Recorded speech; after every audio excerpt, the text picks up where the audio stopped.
Hola a todos, ¿cómo están? Bienvenidos al podcast. Esto no es una clase, un día más, una fecha más, una semana más. Les saluda Enrique Rodríguez. Úrsula, ¿cómo estás? Hola Enrique, muy bien. Una semana más, un día más, un verano más, Todo un todo más, más. todo más. Un año Exacto. más, un todo más. Siempre se cumple algo, ¿no? Ujú, exacto. Yo el otro día, bueno, no otro día, varias veces he hablado con gente y estaba hablando con un amigo alguna vez y nos preguntábamos si habrá un día que no sea el día de algo. No, no hay. Sí, está cañón, ¿verdad? Te lo digo, al menos día de una sola cosa, diario hay. Pero todos los días es día de al menos Y de dos o algo, de tres. algo. O sea, nuestra Ujú, pregunta ya era al revés. ¿Habrá un día al año que no sea de algo? Y mm. pues todo parece que no, ¿no? Ayer, por ejemplo, tengo una dinámica con un amigo que está mal de la cabeza igual que yo. Y ahora la nueva dinámica es que todos los días me manda día de qué fue. Hoy no me ha mandado, creo que se durmió. Pero ayer fue el día del ingeniero, Sí, día eso sí lo de vi. ese fue el día del ingeniero, pero ese es nacional. Pero Ya, internacional fue Día Internacional del Reggae, ayer, 1 de julio, Día Internacional del Chiste y Día Internacional de la Fruta. O ya. sea, aparte los días son tan absurdos como hay Día de la Pluma, Día de la Blusa, Sí, sí, Día sí. del Sobaco, casi de todo hay día. Y entiendo que es una movida, dirían, capitalista, ¿no? Para Ujú. generar, pero pues si es eso, yo creo que se les está saliendo el tiro por la culata, porque al menos yo no puedo, con trabajo puedo recordar con memoria bien los días, digamos, fundamentales, Día de la Madre y Día del Padre, me da trabajo. No vas a recordar el Día del Aguacate, o sea, Y el ni del aguacate. pepino, o sea, eso no lo voy a recordar, ¿no? Pues ayer fue de la fruta en general. De hecho, creo que ya se sobrepusieron unos con otros. Ya hay días que son 3 días de algo, supongo yo, Ujú. porque ya es demasiado, ¿no? Bueno, como me parece. Sí, sí. Pues nada, vamos a entrarle de una vez haciéndole honor al título de este podcast, pues ya lo verán.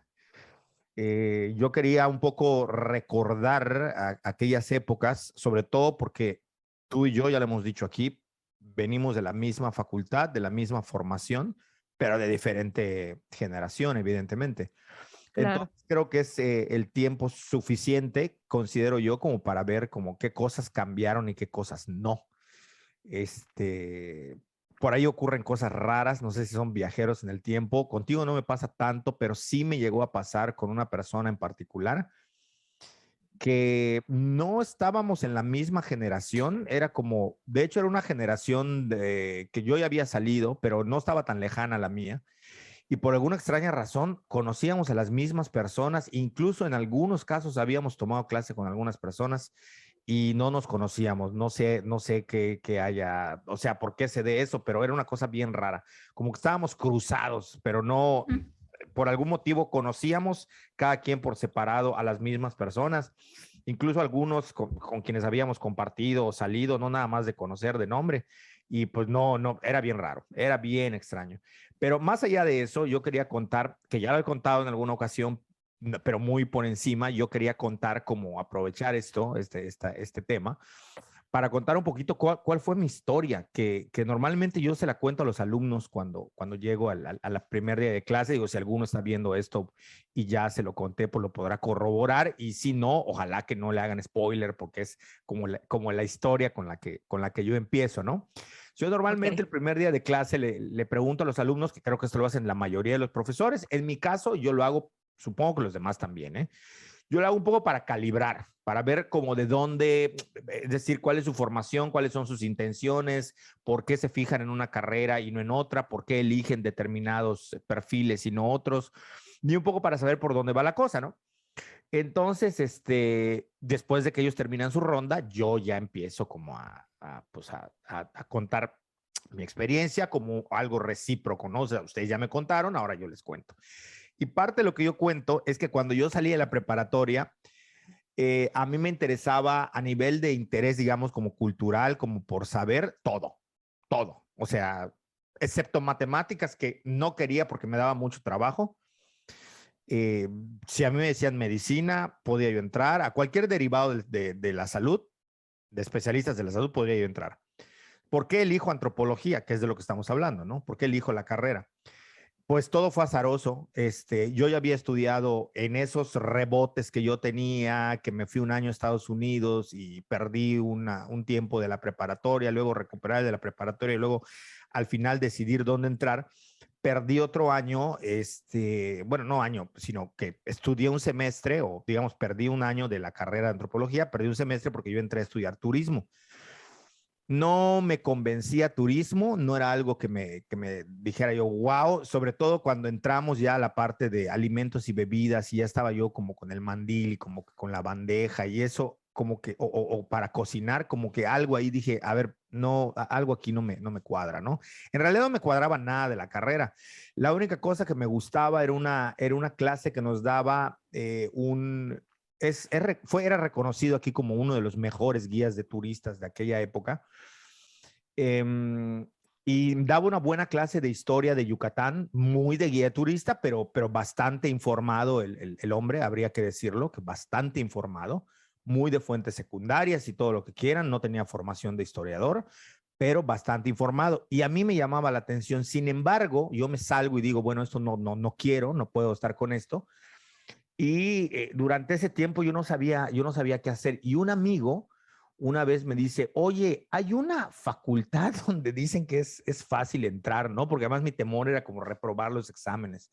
Yo fui un estudiante muy, muy promedio para abajo durante toda mi vida escolar, ¿no? De primaria, secundaria y preparatoria, muy de 8 para abajo, o sea, para nada yo brillante, por lo menos en el desempeño escolar. Y de pronto él me dijo de esta facultad y un día así, de esos que literalmente donde tu vida está valiendo sorbete y nos subimos a su carro y estábamos dando vueltas y pasamos ahí por la facultad de antropología.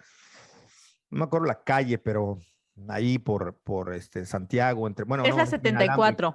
Inalámbrica. 74. No es la 74. Ujú, yo pasé apenas ayer por allá. No es la 74. No, la sé porque la 74 es la de mi abuela.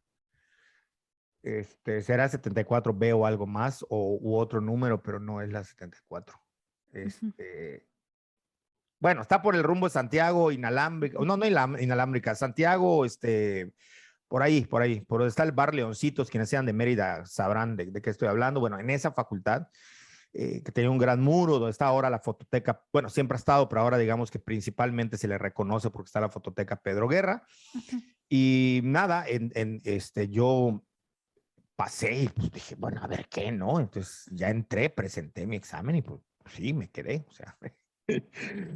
No había mucho alumnado. Yo me acuerdo que pues, para hacer una carrera de la UADY que estaba consolidada, digo, consolidada entendiendo que era una de las más jóvenes respecto a otras carreras, Ok. y era Facultad de Ciencias Antropológicas con especialidad y tú tomabas tu especialidad. Entonces yo entré y pues los 2 años de tronco común fueron de estudiar todas las materias, Ujú. arqueología, antropología social, etnografía del área maya, en fin, literatura, todo. Al final yo me decanto por estudiar la especialidad en letras y literatura y lingüística. Y yo básicamente en ese sentido, en aquel entonces, yo recuerdo que mi pensamiento era, yo estudio 2 años aquí, ya tengo una carrera y yo me salgo y me busco un trabajo de gobierno ahí de oficina, con eso la Ok. hago y ya está, ¿no? Totalmente perdido, o sea, literalmente perdido, o sea, no tenía ni idea. Y resulta ser que las 2 primeras semanas, cuando yo entro y veo que se debatía, que había discusión, que lo que se privilegiaba de alguna manera era la lectura y la discusión de la lectura y la argumentación, yo digo, yo de aquí soy. O sea, sin querer fue el burro que tocó la flauta y estoy en un lugar donde a mí esto me llena, ¿no? Me volví un lector asiduo, leía el triple de lo que pedían los profesores. Por ahí los profesores ya me empezaron a ubicar, como que empezó a despuntar, digamos, mi perfil que había yo tenido de 8 para abajo.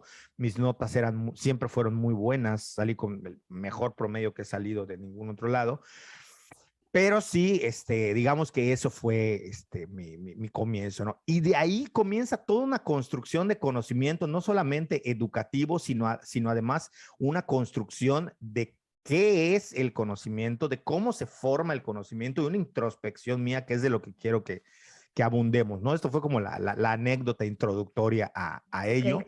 Y por supuesto, en el trayecto iremos soltando otras anécdotas, ¿no? De los profesores. Pero sí decir que básicamente lo que hizo que yo no solamente cambie mi perspectiva que yo tenía al inicio de querer ahora sí terminar la carrera, pero además de luego, posteriormente, pensar en un posgrado, sí fue debido a que tuve 3 profesores que me marcaron tremendamente, uno en antropología, otro en literatura y otra en lingüística. Digamos, esos fueron los 3 ejes que me guiaron durante la carrera eso fue como el...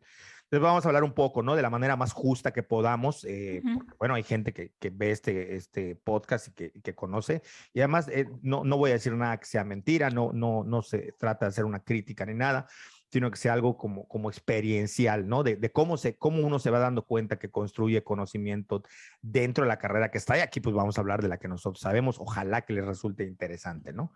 Claro. No sé, ¿cómo fue tu proceso? Pues el mío fue completamente diferente al tuyo, digamos, está la distancia temporal, pero sobre todo por el trayecto antes de, ¿no? Antes de decidir estudiar una licenciatura, igual que a ti, yo tenía, igual que a ti, igual que tú, yo tenía un chorro de intereses, o sea, de estudiar un montonal de cosas. Yo venía, pues, eh, bueno, vengo de una familia en la que la gran mayoría, sobre todo la familia paterna, toda mi familia tiene estudios de licenciaturas y tienen posgrados, ¿no? O sea, cuando yo estaba decidiendo qué estudiar, uno de mis primos ya estaba haciendo el doctorado en historia, pues mi papá, o sea, tiene una carrera académica, o sea, vengo de ese contexto, ¿no? Y lo que se esperaba de mí es que siguiera ese camino, además porque a mí pues siempre me fue súper bien en la escuela, en todo, ¿no? Y pues yo cuando estaba pensando que estudiar tenía un chorro de opciones, ¿no? O sea, por una parte tenía todo lo de ciencias de la salud, que era un interés un poco mío, un poco forzado por la familia. O sea, mi papá quería que yo estudiara medicina. No me gusta, nunca me ha gustado. O sea, yo estudié todas las materias optativas de ciencias de la salud porque pues nada más para hacer el cuento, porque a mí no me gusta medicina. Este, por muchas razones, ¿no? La primera es que me parece que es una carrera que no tiene nada que ver conmigo. A mí ni me gusta estar encerrada, creo que es de mucho sacrificio y poco, y me disculparán los médicos, pero me parece que es poco esfuerzo intelectual, mucha memorización y mucho sacrificio, ¿no? Eso sí, pero no es lo que a mí o sea, hay poco espacio para la reflexión, es aprender, aprender, aprender y un método disciplinar así tremendo, muchísimo más que en otras carreras, ¿no? Casi Entonces, militarizado, ¿no? exacto, a mí eso no me interesa, ¿no? O sea, no, no. Y yo soy una persona que tiendo a ser obediente y respetar el poder y esto, pero no puedo con eso, o sea, es demasiado para mí. Y por otro lado tenía que me gustaba mucho la filología. ¿Quién sabe dónde averigüé qué rayos era filología? Pero digo, no hay licenciatura en filología, o sea, no hay forma de estudiar eso. También me Y gustaba aquí en filosofía, la península no. no, me gustaba filosofía, me gustaba también ingeniería biomédica, era una de mis principales opciones, ingeniería biomédica. Y por otro lado también, y creo que eso ya lo he contado, pues me gustaban las abejas, ¿no? Y tenía una profesora de historia buenísima en la prepa, que ella me presentó el trabajo de Cecia, que da la casualidad que era en ese momento tú estabas dirigiendo su Yo trabajo estaba doctoral. dirigiendo, sí, sí. Y pues básicamente por eso decidí estudiar antropología social. Dije, bueno, es una licenciatura que me permite acercarme a diferentes campos de conocimiento si quisiera, o sea, y en ese momento la doctora Marta Rubio, que era mi profesora de historia y que me dio antropología en la prepa, pues me platicó de todos los diferentes estudios que se hacían desde la antropología, ¿no? Que la antropología, que podías estudiar comida, podías estudiar el campo de la salud, podías estudiar cosas relacionadas con actividades productivas como la apicultura, la meliponicultura, o sea que prácticamente si hiciera antropología social me podía acercar a cualquier cosa que se hiciera en sociedad, ¿no? Dije, ah, pues está chévere. O sea, y conociendo un poco el trabajo de Cecia, y pues yo estudié con su hija, además la prepa, pues dije, bueno, pues va. Y ahora mis papás no implicó tanto tema porque pues Mérida no está tan lejos de Campeche, así estudiaba, por ejemplo, en esa época ingeniería biomédica en escuela pública solo estaba en la UAP, en Puebla, implicaba un traslado y una modificación de mi vida por completo y de la de ellos. Y pues filosofía de plano no era algo que les hiciera tanta emoción que yo estudiara. Entonces, pues dije, bueno, antropología social en Mérida, fue como, ok, está cerca y pues no está tan fumada como filosofía, ¿no? Y ya así es, entré a la facultad, después de 80,000 opciones que pasaron por mi cabeza para estudiar. Yo venía a estar en las Olimpiadas de Química, estar en las Olimpiadas de Historia también, entonces pues digamos que sí fue una de mis opciones, por eso, porque me daba o me permitía conocer y explorar otros campos quizá del conocimiento, si era lo que yo tenía presente, ¿no? O sea que quería estudiar esa disciplina específicamente por lo que me permitiría estudiar y a lo que me permitiría acercarme. Así es que llego a esa, digamos, a esa elección. Y sí, recuerdo claramente todo, no sé, el examen, el primer día, todo, porque también a mí me gustó mucho, ¿no? O sea, me gustó y no, yo también venía bueno, cuando yo más he leído en mi vida es de los 6 a los 18 años, ¿no? O sea, de niña y adolescente leía muchísimo y leía de todo un poco porque pues mi papá tenía la costumbre de comprarme 2 libros cada quincena, entonces yo leía al mes 4 libros por lo menos, ¿no? O sea, los 2 que me compraba cada quincena, entonces, y leía de todo, ¿no? Entonces, y a mi papá le gusta mucho el debate y pues con la única que lo hacía era conmigo, entonces pues llegué ya con un buen, digamos, no sé cómo decirlo, pues una buena mochilita de lecturas, el hábito muy fuerte de leer, o sea, con esas cosas no tuve problemas. Em, sí, y siempre cuento la anécdota, ¿no? Que me costaba un poco entender qué es lo que se esperaba, si la reflexión o la memorización, porque se hacía a veces énfasis en los conceptos y me parecía que muchas veces no entendíamos ciertos conceptos. Y no sé si por la diferencia temporal, pero sí como que a mí me hizo falta un poco más eso, ¿no? Reflexión. Tuve unos compañeros afortunadamente muy críticos, compañeros que tenían, pues no sé si las mismas inquietudes que yo y que ayudaron un poco en hacer ese camino más no sé cómo decirlo, más transitable para mí, ¿no? Pero sí, en ese sentido, sí, yo sí la pasé requete mal en la facultad. Tú lo sabes, ¿no? De manera personal, porque yo tengo eso, ¿no? O sea, yo pregunto, yo critico, yo señalo, a mí no me importa quién sea la persona que esté frente de mí, si algo no me queda claro, si necesito que se profundice en algo, estoy ahí y soy incisiva, ¿no? Ahí.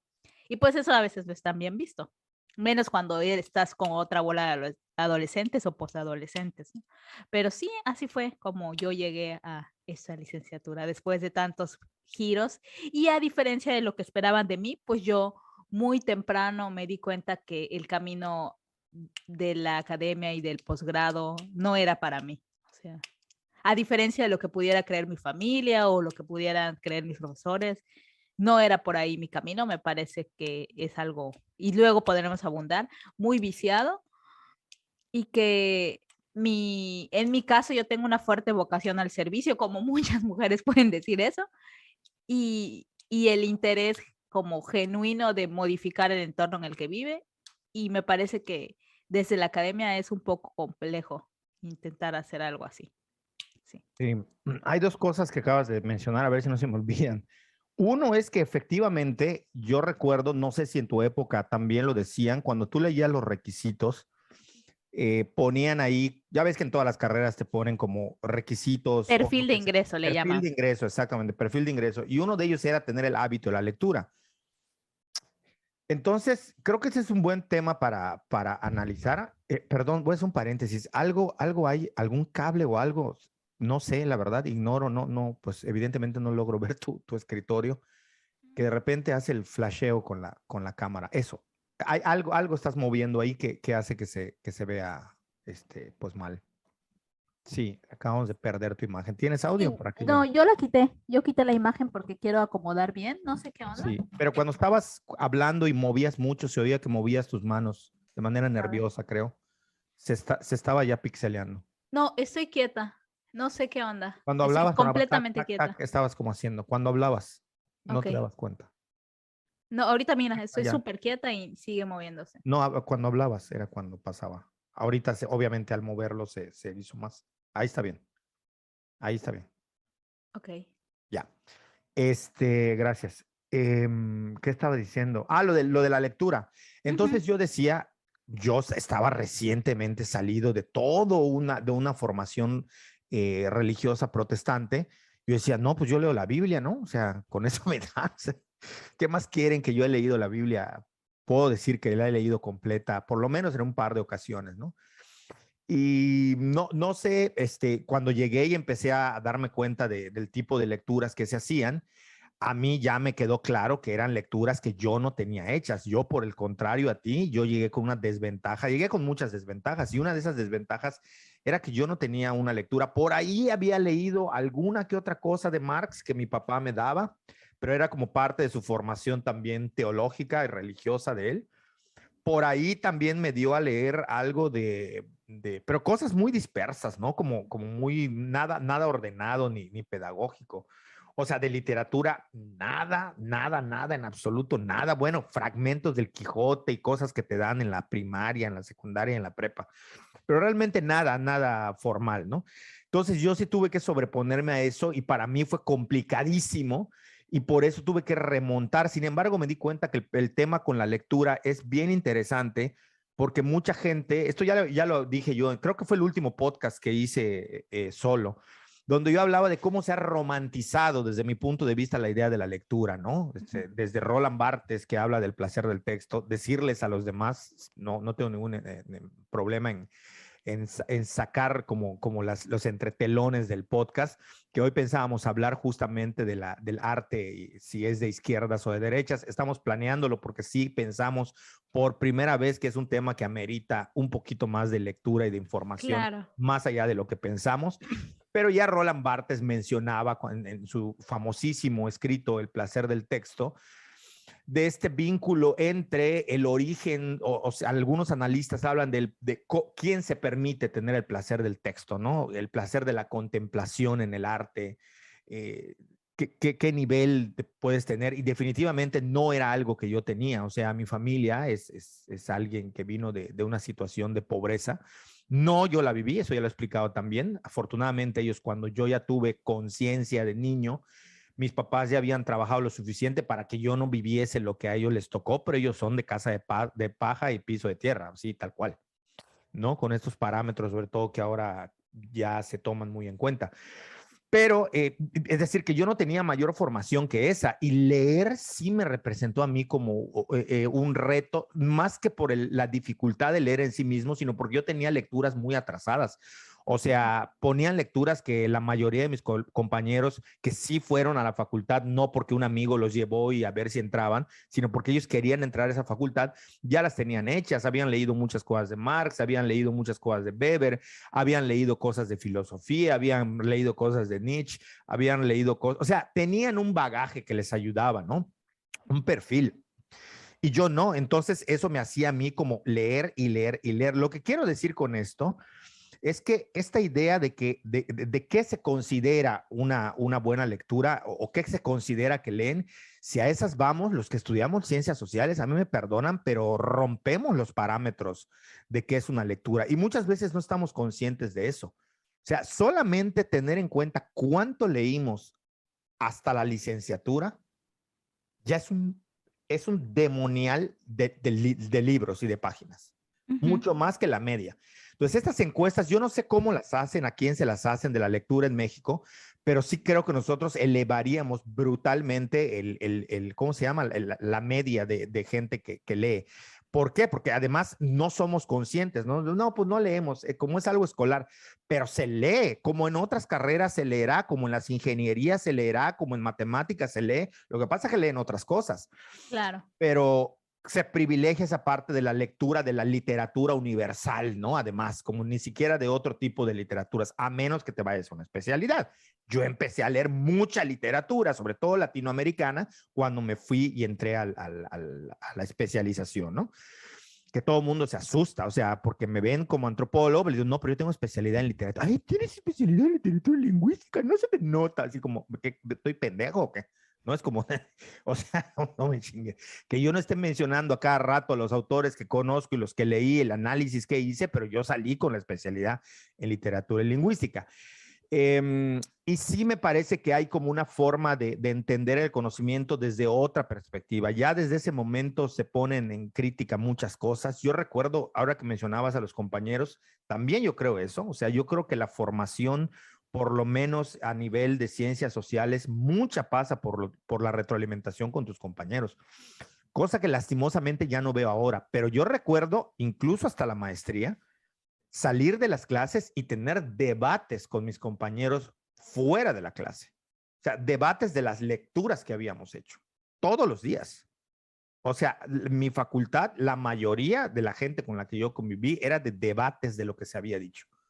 O sea, habían agarrones en el salón y los agarrones seguían después de la clase y nos nutríamos con lecturas y hablábamos y estábamos ahí dándole y era como otra forma de entender esta parte del conocimiento, ¿no? Tengo clarísimo que hubiese estudiado lo que hubiese estudiado, yo me hubiese ido por la investigación, es lo único que tengo claro. Pero sí, abundando en eso, una vez que yo entendí que lo que se buscaba era lo reflexivo y no la memorización, empecé a despegar. Tengo otra anécdota respecto a lo reflexivo. Yo hacía mis lecturas y cumplía en todo y tal y cual, pero cuando venían los exámenes, cuando venían de preguntas tipo ensayo, para quienes no sepan qué es esto, por si hay alguien que no lo sabe, te hacen 5 preguntas abiertas. ¿Qué quiere decir? Que te hacen una pregunta y lo que espera el profesor es que tú no respondas concreto o sí o no, sino que, ¿qué es cultura? Suéltate a hablar de todo lo que es cultura, con ejemplos, contrastes entre culturas, entre diferentes países, o sea, suéltate, ¿no? Son preguntas tipo ensayo. Son pocas, pero te llevaban una buena cantidad de tiempo. Entonces, yo tenía... No sé qué tan vergonzoso o cool sea, pero bueno, ahí va. Yo hacía molestar mucho a mis compañeros, sobre todo a mis compañeras, porque al lado tenía yo 2 compañeras, no las voy a mencionar. Si ven el podcast, quieren comentar, pues comenten ya. Yo tenía 2 compañeras a mi lado, cuando nos daban el examen y yo las volteaba a ver y les decía, dime qué es la pregunta y cómo te voy a explicar si es pregunta de ensayo, ¿no? No, tú dime qué es. Y me decían una cosa o me mostraban su hoja y yo veía el examen de ellas y me soltaba, pam, pam, pam, pam, pam, pam, pam, a escribir, escribir, escribir, escribir, escribir. Siguiente pregunta. ¿Y ahora cuál es? No, socialización. Y ya preguntaba y a escribir, escribir, escribir, escribir. Entregaba mi examen, entregaban ese examen, llegaba el día de la revisión de los exámenes. Fulanita, 8. Menganita, 8.5. Enrique, 10. ¿Por qué? ¿Cómo lo hiciste? ¿Qué haces? ¿Qué haces? Les digo. Entonces me mostraban y veían el examen y me decían, esto es increíble, me decían. No obstante que nos copias, tú estás haciendo una paráfrasis y le estás echando más de tu cosecha. El tema es que como era reflexivo, por yo lo tenía muy claro. Entonces, con una pista que me daban de por dónde iba la cosa, yo podía sacar una interpretación mía y una reflexión y eso lo valoraban mucho más los profesores. Porque yo no me remitía a darlo de memoria o a decirlo como estaba. Yo me sacaba mis propios ejemplos, hacía mis propias comparaciones, o sea, yo esbozaba muy bien. Otra cosa que me tocó corregir y me costó mucho trabajo, hasta el día de hoy dirán quienes me conocen, es el tema de la escritura. Evidentemente escribo mejor que cuando estaba en la facultad, pero yo tenía serios problemas para redactar, ¿eh? Ya ves que luego en estas carreras yo siempre he luchado contra eso. Se espera como que los alumnos de prepa lleguen con una gran capacidad para escribir y salvo gente que estudió en escuelas que le ponen mucho énfasis a la literatura, estoy hablando en Mérida, por ejemplo, de colegios particulares, donde, sobre todo de grupos religiosos, no voy a decir más, donde le ponen un énfasis muy especial a la redacción, a la literatura y a la escritura. El resto escribimos y han escrito y seguirán escribiendo mal porque eso es una formación, ¿no? Es una parte formativa, no es algo que se adquiere así de la nada. Pero sí yo entendí que parte de formar el conocimiento desde el punto de vista reflexivo, es decir, del análisis y del cuestionamiento y de la postura crítica, era algo que me venía a mí muy bien y que yo ya lo tenía desde antes. Es decir, si algo tenía yo para contrarrestar la falta de lecturas y la falta de escritura y la falta de otro tipo de formación mucho más educada, porque además yo venía de escuelas de lo más lumpen que había. O sea, yo venía de escuelas todo, desde desde mi preescolar. Yo iba a casa de una señora. O sea, yo no fui a kinder, fui a casa de una señora. En el patio de su casa daba clases. Ahí aprendí a leer. Luego entré a una primaria, pues, de pésima reputación. Luego entré a la secundaria de pésima reputación y mi preparatoria de pésima reputación. Y luego todo donde yo salí era a mis papás les resultaba más meterme en una escuela que estuviese cerca de la casa, no importaba la reputación, pero así. Entonces venía yo con una deformación horrible, así que esos años de la facultad fueron complicados para corregir, pero tenía yo mucha voluntad, lo que yo te he hablado, ¿no? La voluntad de aprender, la voluntad de construir conocimiento. Y entonces a mí sí me empezó a entrar como esta idea de cómo me voy formando un conocimiento que alcance a mis compañeros y que lo supere.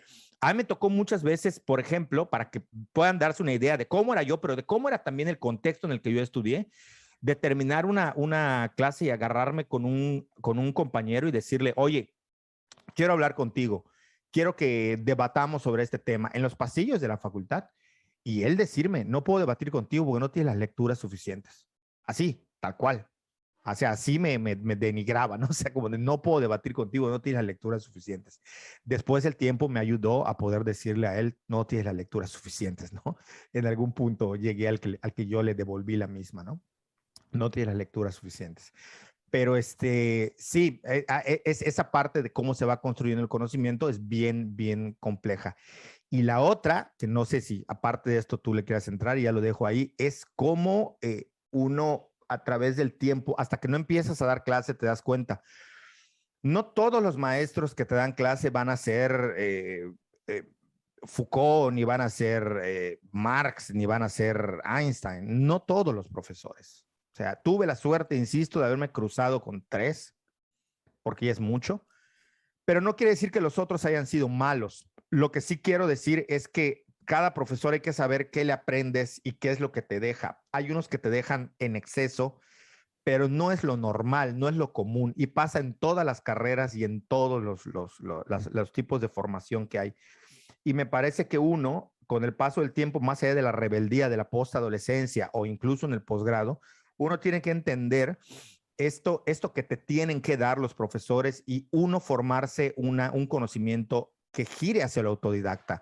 No importa, porque es otra cosa que aprendí con el tiempo, qué tan bueno sea el profesor, de todas maneras el 85% va a salir de 8 puntos para abajo. Son 3 o 4 los que brillan de 9 y de 10. No son la mayoría. Entonces, yo creo que todo esto, al menos en la época en la que a mí me tocó estudiar, tanto el debate, aprendizaje con maestros, otro tipo de aprendizaje con otros, las lecturas, pero sobre todo la discusión y escuchar a los compañeros era parte de lo que generaba una construcción de conocimiento para este tipo de carreras, ¿no? No sé cómo lo veas tú. No, sí, completamente de acuerdo contigo. Acerca de los profesores en general, todo esto que estás mencionando, el tema es que no solamente en esta carrera, digamos, llamarlo carrera larga, ¿no? Quien decide seguir como en ese camino, sino en general son pocos los profesores inspiradores que existen en todos lados y que sí pienso que marcan una pauta para muchos, ¿no? O sea, y que me parece que además es una figura necesaria en la educación. Ya ni siquiera hablemos como de estas experiencias tuya y mía, ¿no? Sino en general me parece que la figura de un profesor que inspire era una figura súper valiosa en educación básica, con los profesores rurales, esos profesores que eran completos, ¿no? O sea, que era una figura de autoridad moral y autoridad de conocimiento, ¿no? O sea, sobre todo en educación básica en zonas rurales fue una figura súper importante y que poco a poco se ha ido desdibujando, es decir, es así, ¿no? Se ha ido desdibujando un poco por todo el tema de la educación en México, las transformaciones, cómo se entiende lo que se espera tanto de un profesor como de un alumno. Es increíble cómo el proyecto educativo del país ha ido mermando también la figura del profesor.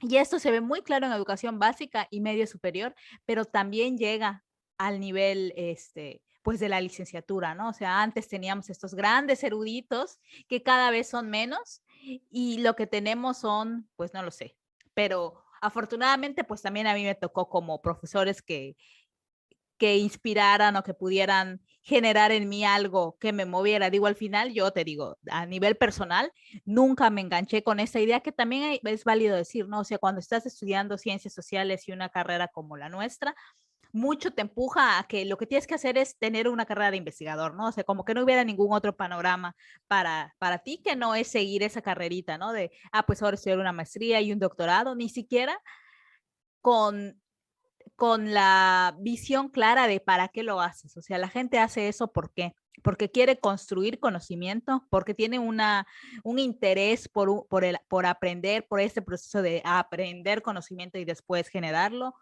o por qué. O sea, no hay claridad cuando la gente decide estudiar un posgrado y me toca, ¿no? Lo he visto con compañeros y amigos que no saben por qué, simplemente se van como caballito así, pum, pum, pum, a estudiarlo. A diferencia, y eso sí lo admiro mucho, de otro tipo de gente que estudia otras licenciaturas, que sí tiene muy claro por qué quiere estudiar, por ejemplo, para mí un ejemplo muy claro, mi prima, ¿por qué quiso estudiar una maestría en odontología pediátrica?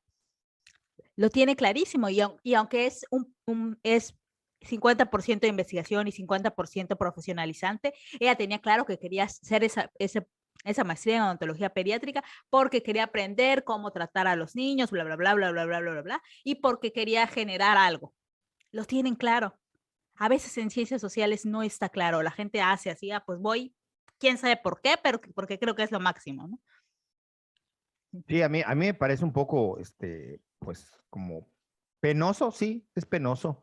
Cuando uno googlea, quienes nos escuchan pueden hacerlo, no googlear, sino entrar a YouTube y buscar trabajos para ciencias sociales, Campo laboral, campo laboral, y uno ve que la gente dice, pues dando clases en investigación o en asociaciones civiles. Y yo me quedo y digo, perdón, ¿en qué mundo estamos viviendo? O sea, la incapacidad de poder decir, tengo un conocimiento que puedo aplicar en 20,000 cosas, lo hemos dicho en varios podcasts. Eso es algo que sí me llama la atención de manera penosa, ¿no? O sea, pero inclusive los mismos profesores salen a decirte eso. ujú. Y además está bien chistoso porque cuando dicen en asociaciones civiles, ni siquiera lo único que dicen haciendo diagnóstico y evaluación. No, Fin. y hay algunos que llegan a decir voluntariado, ¿eh? Sí. O sea, como que condenan al estudiante de entrada a no tener opciones o a inventarse otras, no obstante que los campos laborales se han abierto y hoy en día son mucho más difíciles. O sea, quiero decir que hoy la cosa está difícil para Ujú, cualquier claro. carrera, pero sí es bien difícil, triste, más que difícil, el ver cómo incluso colegas, cuando les preguntan, ¿y en dónde puedo encontrar trabajo?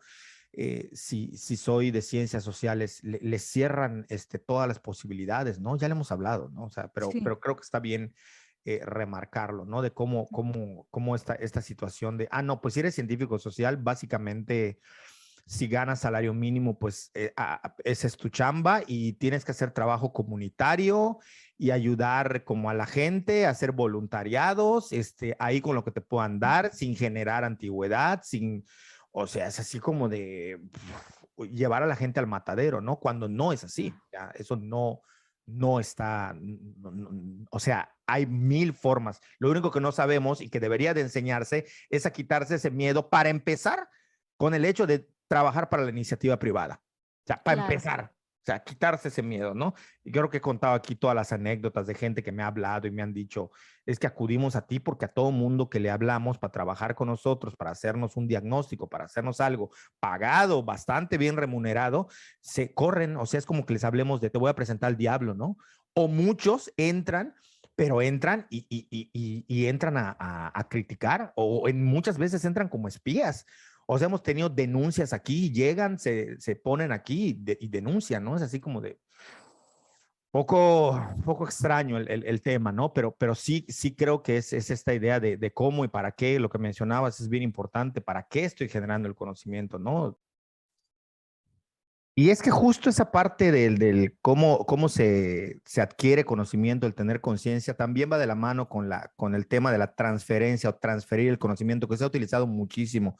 los últimos años y que penosamente se ha malentendido como que solamente puede surgir la transferencia de las instituciones o bien de los que hacen investigación. Y me parece que está súper mal entendido porque justamente tiene que ver con esta manera de entender cuál es el campo de acción que yo tengo a partir de los conocimientos que tengo y cómo los puedo aplicar y cómo puedo transferir el conocimiento. Entonces, esa digamos que es una parte, pero otra que a mí me llama la atención. Esto lo mencionaba Alejandro Pulido y le doy los créditos a él porque él me lo mencionó en repetidas ocasiones cuando teníamos aquel podcast, donde él decía que curiosamente dice, si tú analizas no sé, un consultorio dental o un consultorio psiquiátrico, tú ves cómo van cambiando las cosas, ¿no? O sea, el consultorio dental del siglo XX, inicios del siglo XX, era de una forma y vas viendo a través del tiempo cómo va cambiando, ¿no? Desde los aparatos, la tecnología, lo que le meten. Luego veías otro espacio, no sé, el psiquiátrico o el de laboratorio de biólogos, vas viendo cómo se va transformando a través del tiempo. Pero él decía, pero un aula mantiene la misma estructura desde que se institucionalizó la educación, desde que se formó como tal. Entonces dice, no ha cambiado y muchos de estos esquemas, aun cuando cambien las temáticas, aun cuando metan cosas, ciertos modelos de investigación y ciertas metodologías, sobre todo a nivel de herramientas, hay quienes se rehúsan a usarlas, incluso aun cuando ya las utilicen, ¿no? O sea, yo lo que siempre he dicho a la gente, la mayoría de los celulares, la mayoría, ustedes toman una foto, no se necesita que sea, porque esa es otra idea que tiene la gente, ¿no? De que, ay, tengo un celular malo, no, no es de alta gama. No, no, no. La mayoría de los celulares hoy en día, la mayoría, insisto, no todos, pero la gran mayoría, muchos muy accesibles, cuando tú tomas una foto ya te dan una referencia de geolocalización o geoposicionamiento. Muy exacto, de dónde está el cuadrante prácticamente donde tomaste la foto. Si nosotros hacemos eso y lo hacemos de manera, estoy poniendo un ejemplo X, ¿eh? Lo hacemos esto de manera, digamos, metodológicamente ordenada, vamos a encontrar con que ya tendremos una cantidad de información que antes no podríamos tener hasta ir al lugar de los hechos. Hay mucha información satelital, hay mucha información de bases de datos, hay mucho de esto. Entonces, no me acuerdo si contigo o con alguien estaba yo hablando. No, una amiga que hace como justo está en la búsqueda de nuevas formas de evaluar, me decía, pero tú cómo entiendes el trabajo, en nuestro caso antropológico, del estar ahí, del etnógrafo. Le dije yo, mira, por muy romántico que suene, yo estoy convencido que el trabajo que nosotros hacemos depende de la intención y de la mirada con la que tú observas, no tanto del estar ahí o del lugar. ¿Y a qué voy? Que tú no necesariamente tienes que estar en un pueblito o en un lugar de la montaña o en una sierra. Tú puedes hacer etnografía de cualquier espacio. Lo que lo va a volver relevante desde el punto de vista social es la intención con la que lo veas. Entonces, sí me parece que muchos de estos métodos no se han terminado de cuajar, muchas de estas herramientas, y ahí sí yo veo, por lo menos en el campo de las ciencias sociales, que hay no sé si llamarle atraso o rezago, no en la teoría, no en la teoría, ni siquiera en la física, ni en la química, ni en las matemáticas, hay grandes saltos de paradigmas, o sea, eso ya lo sabemos, no a eso me refiero a la apertura a entender temáticas, pero también modos de abordarlo, ¿no?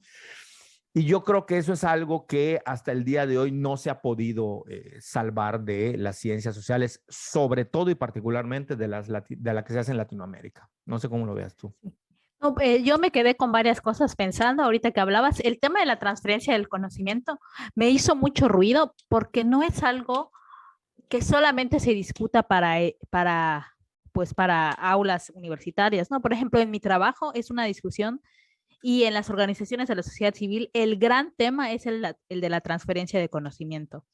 Y es el gran tema porque en muchas, pues trabajamos, las organizaciones de la sociedad civil, muchas trabajan directamente con personas a partir de procesos, no sé, hay grandes temas en México de las organizaciones de la sociedad civil. Una es la ambiental, ¿no? Las que tienen las vocaciones ambientales, de conservación, de educación ambiental.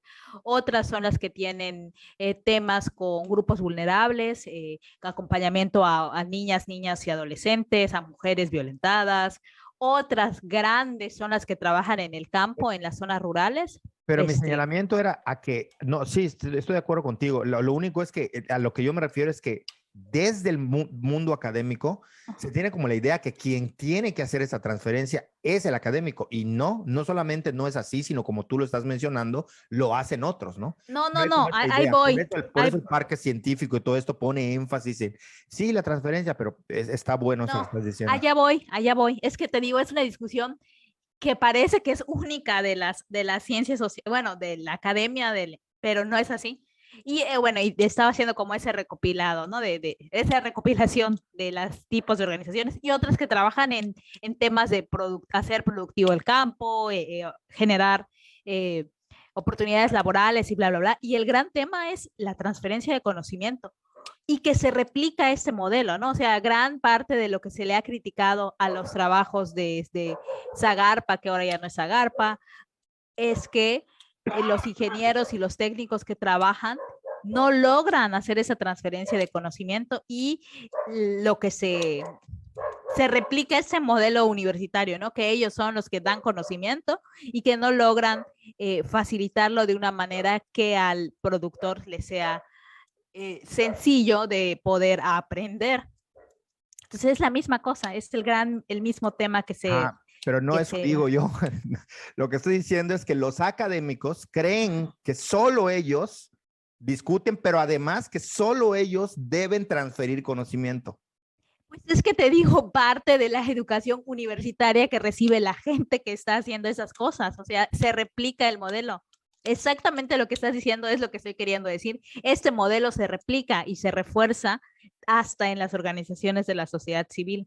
Digo, es que después esa discusión es otra. Y por otro lado, también me parece muy interesante señalar algo de lo que tú hablabas, ¿no? De cómo se construye el conocimiento y que las ciencias sociales no han sabido encontrar. Porque, por ejemplo, desde las organizaciones de la sociedad civil se construye un chorro de conocimiento. Se habla de teoría del cambio, se generan metodologías de trabajo, se genera teoría sobre el cambio y todo esto está siendo hecho, suena rarísimo, lo está realizando gente, mucha gente que tiene formación en ciencias sociales, pero que yo no conozco trabajos desde la academia, y sí que conozco el trabajo de la academia, al menos del 2009 al 2011, porque trabajé en este famoso, bueno, trabajé en un inventario antropológico, ¿no? Y me chuté todo lo que hacían, leía, Sí. al menos de título me conozco toda la producción de ciencias sociales en México de esos años, ¿no?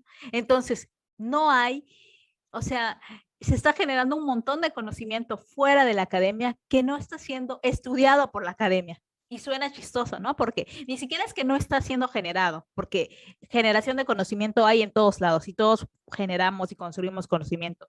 No necesariamente académico ni científico, pero se genera. Pero tampoco está siendo visto por los investigadores en México. O sea, es un chorro, hay un chorro de, no sé, como un chorro, es un mar enorme y están enfocados en una sola partecita del mar, ¿no? O sea, en el mar de la península de Yucatán, digamos, cuando el mar es muy, muy amplio, ¿no? Está cañón, o sea, sí está cañón y justo tiene que ver con esa incapacidad de poder salirse de esos esquemas, ¿no? Eso es Sí, lo que... y ahí es donde empieza el primer problema que yo he llamado ideológico, ¿no?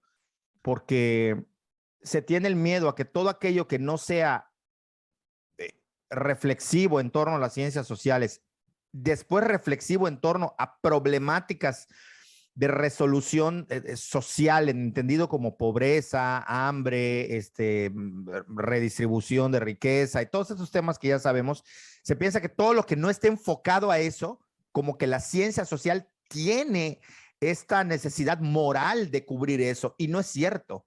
Las ciencias sociales surgen, como todas las ciencias, para describir una realidad observada. Que por ahí uno se va a topar con pobreza, narcotráfico, desigualdad, bueno, pero no es el camino del científico social hacerlo. De hecho, si nos remitimos a los facts tal cual, otras ramas del conocimiento y de la ciencia que no son ciencias sociales han tenido avances más concretos en la resolución de problemas sociales y no los científicos sociales. O sea, cuando surgió esta idea de la antropología aplicada, fue uno de los peores errores, a mi juicio, que ha tenido la antropología, no solo por el fallo de no poder ayudar a la gente, porque ese es como lo que le quita el sueño al científico social. Yo conozco la realidad, soy el único. Y yo digo, no. Un médico que mandan a la Sierra de Guerrero, a la Sierra de Oaxaca, a Guatemala, un médico que está ahí también se da cuenta de la realidad. Y también está ayudando, de hecho, a de alguna manera sacar a la gente de esa situación, ¿no? Muchas veces se sabe desde antes que se discuta esto que médicos entran en diálogo, no porque se lo hayan propuesto metodológicamente, porque al enfrentarse a esa realidad, hay médicos que tienen que hablar, por ejemplo, con los médicos tradicionales e intercambian conocimiento y, a ver, dado que tú crees esto, por favor, ve y dile que haga esto y después le echas esto y después le untas tal hierba, pero y ahí van intercambiando conocimientos, ¿no? Entonces, claro, por ahí otra gente también está haciendo cosas. Entonces, creo que parte de esta forma de entender las ciencias sociales ya completamente, por un lado, ideologizadas y por otro lado, con una carga moral que no les pertenece, o sea, que no las tienen. Esa idea de creer que el científico social es el salvador del mundo, solo porque cree que, a mí hay gente que me lo ha dicho directamente, es que nosotros conocemos más la realidad. Y yo, vaya arrogancia. No, conocemos la realidad desde un punto de construcción de conocimiento distinto a los otros puntos de conocimiento de otras ciencias. Claro. Pero no nos hace más entendidos en eso. Lo que yo digo en mis clases, y la mayoría de los alumnos se asustan, les digo, si ustedes quieren combatir la pobreza, estudien economía. Por ejemplo, ¿no? Claro. Si ustedes quieren, les interesa ese tema, bueno, métanse a economía, lean economistas, estúdienlo. Y ahí entra, el mercado, ¿no? Entra en juego lo que alguna vez tú también hablaste y que yo quiero tener muy claro. Mucha gente que entra a ciencias sociales convencido tiene una vocación de servicio que confunde con la disciplina que esté estudiando. Un antropólogo social no tiene que cambiar el mundo, no tiene que incidir en las problemáticas sociales que además nosotros construimos. O sea, nosotros metodológicamente armamos problemas de estudio. Sí, los construimos, pero son de estudio. Exactamente. Que después en la realidad, pues obviamente alguien que no tiene que comer tiene un problema para él, ¿no? O sea, eso es claro, obvio.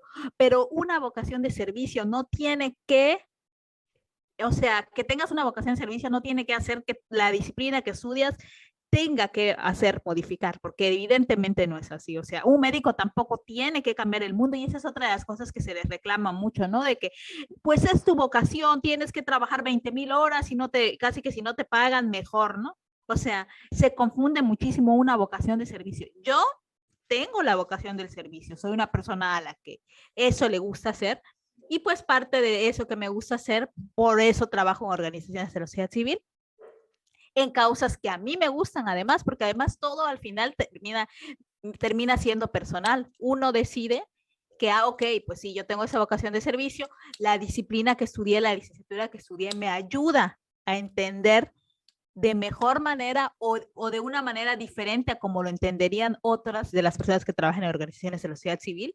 Y con esas herramientas que tengo, puedo hacer mejor ese trabajo que me gusta hacer, ¿no? O sea, eso sí lo tengo clarísimo. Antropología social específicamente me llena, me brinda muchas herramientas de corte teórico, metodológico, para poder hacer mi trabajo de la manera que lo hago, ¿no? O sea, ¿y por qué? Porque trabajo un chorro con gente que es bióloga, con gente que son ingenieros agrónomos y a ellos su perspectiva disciplinaria les permite ver esto, ¿no? Les permite ver cómo rinde, cuáles son los mejores, las mejores especies para sembrar, por qué es bueno que las meliponas sean de tal manera, pero mi perspectiva me permite decir, no, ok, todo eso está perfecto, pero pues quizás no es en la mejor época o quizás otro tipo de proyecto productivo serviría más aquí o por qué esos proyectos productivos, aunque todo el análisis sea súper guau, no va a funcionar o no va a funcionar como esperamos. O sea, eso me permite y esas herramientas y esas capacidades son las que efectivamente no se logran ver, ¿no? Y por eso te digo, cuando es para organización civil o iniciativa privada, se piensa que solamente en diagnóstico, porque a mí me tocó, cuando cursé la materia de antropología aplicada, literal, nos mandaron a hacer un diagnóstico y una evaluación. Y fin, o sea, que es lo único a lo que estás así restringido a hacer. Sí, sí, sí. Y yo estaba recordando ahorita que hablabas una situación, hace muchos años pasó, ni le busquen ni le rasquen quienes estén escuchándolo, porque pasó hace muchos años y no van a dar con eso. Además que es nada más como mero punto anecdótico para reforzar la idea de lo que estás diciendo, que era una alumna, en alguna ocasión estaba pues, no, esbozando una queja sobre un tema X ante determinado comité en el cual yo estaba. Y llegó un punto en el que la queja ya no nada más era la queja, es decir, sobre lo que estaba exponiendo su punto, sino que empezó a tornarse un poco forzado la exigencia o la demanda de la alumna, y llegó un punto en el que ya sobrepasó la parte, digamos, objetiva y totalmente se volcó a la emocional y dijo algo como, es que no puedo entender que siendo gente que estudie el humanismo, dijo, no tenga corazón para entender esta perspectiva. Ok. Y todos los que estaban presentes se quedaron callados y yo no. Yo le digo, disculpa, pero creo que te estás confundiendo.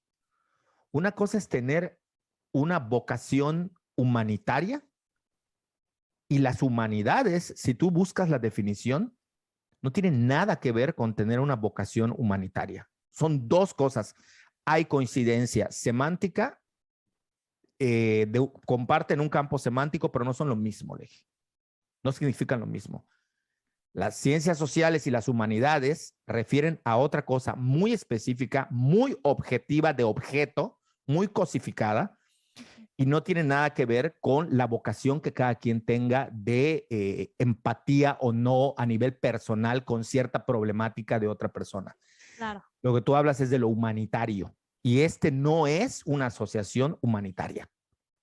Es una institución donde se enseñan ciencias sociales y humanidades. Y por ahí ya estamos mal. Entonces, claro, refleja esta idea que luego muchos colegas también replican, la idea del tener que ayudar forzosamente o que esto tiene que ser de esta manera, ¿no? Que se puede aplicar a cosas que ayuden, sí. Y yo siempre pongo el ejemplo del Doctor House como no, o sea, es decir, en la construcción del personaje del Doctor House, más allá de lo que se le critique, que misógino, que no sé qué, la parte, que no sea importante, pero la parte del personaje que a mí me llama la atención es justo la frialdad con la que él entra, y hay capítulos donde él explica, ¿no? Porque hay gente que le reclama, o sea, usted es muy bueno, usted me salvó la vida, ¿por qué es incapaz de recibir un abrazo de agradecimiento? ¿Por qué a usted no le importan? Y él, claro, es un personaje, ¿no? No quitémosle la parte, no podemos quitarle la parte de la ficción. Exacto. Exagerado, ¿no? Y él lo que dice es, porque yo necesito, mi trabajo es dar un diagnóstico objetivo. Y si yo me doblego ante el sufrimiento de cada paciente que veo, ante su caso particular, personal, yo no voy a tener la objetividad para salvarte la vida. Puedo salvarte la vida porque te veo como un objeto. En el momento en el que yo creo esa empatía, en el momento en el que yo me enternezco, voy a terminar llorando con todos los pacientes y voy a ser incapaz de solucionar el problema. Poco lo que pasa con los veterinarios, que la gente se queja de que los veterinarios, si no acarician a su mascota, si no le hablan con cariño, si no le dicen mimos, si le dicen, entonces es un mal veterinario. Cuando el veterinario Exacto. Lo que está buscando es cómo curar y sacar del cuadro en el que está al animalito, entendiendo que la persona, por el apego que tiene con el animalito, va a sufrir. Pero el veterinario, te digo que yo tuve amistad con un veterinario que además hacía investigación de no sé cuántos veterinarios que se dediquen a la veterinaria, es decir, como clínica, no sé cómo llamarlo, pero que además hagan investigación. Este hombre hacía investigación. Además era genetista, o sea, de perros. Sí, era una eminencia el tipo. Y él eso me decía, yo tengo que tener aquí a un ayudante al que yo le pago para que él sea cariñoso.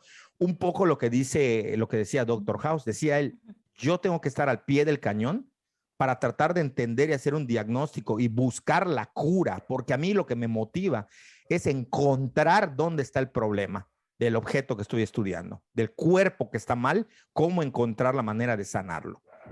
Después están los familiares. El resto, dice, de la terapia la dan los familiares, la dan las enfermeras. Tomarle la mano cuando está sufriendo, abrazarlo cuando se siente caído, darle ánimos, hacerlo reír. Incluso algunos hospitales ya tienen este servicio de llevar como comediantes, religiosos, gente que cante, porque entienden que el trabajo del médico no es ese. Que puede haber médicos que además desarrollan esta capacidad posterior. Qué bueno, Claro. magnífico. Pero imagínense a alguien, por eso es que un médico difícilmente va a meterle bisturí a un familiar muy cercano, porque te quiebras, o sea, no puedes desligarte de eso, es bien difícil. O sea, ¿cómo ejecutas eso, no? Yo le he dicho muchas veces, o sea, para mí la cosa más incómoda es darle clase a alguien muy cercano o a un sobrino, o sea, porque además no solamente lo digo, me lo han contado quienes han pasado por eso. O sea, hijos de profesores que han tenido profesores me dicen que es la cosa más incómoda y los profesores me han dicho que lo más incómodo fue haberle dado clase a mis hijos en el aula, ¿no? Claro. Por Sí, todo sí, lo sí. que supone, o sea, por todo lo que va ahí, aparte está la objetividad y todo esto, ¿no? Entonces sí creo que en ese sentido es que nos falta mucho trecho por recorrer. Me gustaría que mañana me bombardeen con comentarios, con lecturas de 50 artículos que me desmientan. Ojalá eso ocurra. La experiencia me dice que no, que no hay un avance en el tema de, sobre todo de herramientas de aplicación y de cómo se lleva a cabo pues eso, una implementación del conocimiento en lo concreto, me parece a mí. Así es. Sí, sí. No. No, no, no. Y ya nada más para cerrar, 2 anécdotas, ya que agarré las Sí, anécdotas. dale, dale. Volviendo al inicio, o sea, es bien interesante porque la materia más difícil que llevé, más difícil porque me parecía de una complejidad muy grande, de una profesora que fue contratada solo para esa materia, se llamó, y fue de verano, la hermenéutica de Gadamer y Riquet. La persona que nos daba la clase, ni recuerdo su nombre, la verdad, por azares del destino, conozco al que es su expareja, así es bien chistoso, todo fue bien chistoso, pero bueno, da igual. Ella estaba doctorándose en filosofía con una tesis sobre hermenéutica de Gadamer y Riquet, no sé específicamente los detalles, pero ella llegó a darnos la clase, ¿no? Una clase espectacular, espectacular, o sea, la clase que más me ha dejado a nivel reflexivo, obviamente, a nivel de construir conocimiento, y justamente esa clase, obviamente leímos Memoria, Perdón y Olvido de Riquet, ha sido la clase que más me ha marcado porque el tema, o sea, y va a sonar a cliché así motivacional, pero entender el perdón, la historia, la memoria, el olvido de la forma, o bueno, según yo lo entendí, en la que lo plantea Riquet, a mí me dio herramientas para mi vida, o sea, nunca creí que de filosofía pudiera tomar cosas para mi vida diaria y todos los días, pero en serio, que muchas veces pienso en esa propuesta política de Riquet para mi vida, para todos los días. O sea, sí, al menos 1 o 2 veces a la semana pienso en eso y me ayuda a vivir. Y está bien chistoso, ¿no? Porque uno pensaría que otras cosas le marcan, pero a mí eso, específicamente esa lectura, No, esa clase, me pero ha dado para... Ajá, sí, sí. yo soy un convencido que las ciencias sociales me han ayudado a entender el mundo y otras formas de conocimiento. O sea, yo he hecho lecturas de economía, he hecho lecturas muy, muy divulgativas, pero he hecho lecturas que no tenía de física, he hecho lecturas muy divulgativas de matemáticas, he hecho de biología, de otras cosas, y he entrado por las ciencias sociales.